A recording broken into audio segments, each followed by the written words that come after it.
leader iminungkahi ang paghingi ng tulong sa diplomatic corps upang pigilan ng China na manghimasok sa 2025 midterm elections. Brigada Haji Caaminio, ibrigada mo! Brigada! Live report!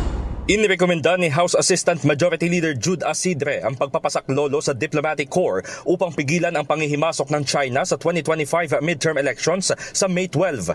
Ayon kay Asidre, kakailanganin ang tulong ng diplomatic channels sa naturang kaso matapos na ibunyag ng Senado ang umano'y pagkakasangkot ng Beijing sa tangkang pakikialam sa eleksyon sa Pilipinas upang makakuha ng pabor na polisiya. Hindi naman anya malabong gawin ito ng China, lalo't hindi na rin bago ang pag-hire ng sarili nating mamamayan para siraan ang interes ng bansa. Sa huli ang magiging Team Pilipinas laban sa Team China umano ang halalan. Kasunod dito, muling nanawagan ng kongresista sa publiko na iboto ang mga kandidato na hindi ibebenta ang Pilipinas sa alinmang bansa.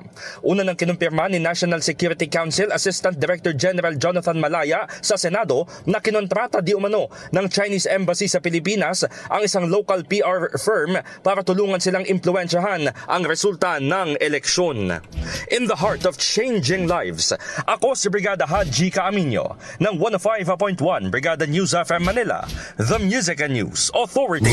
Ang bahaging ito ay hatid sa atin ng Maxan Mangosteen Santon Coffee. Max Healthy, Max Sarap.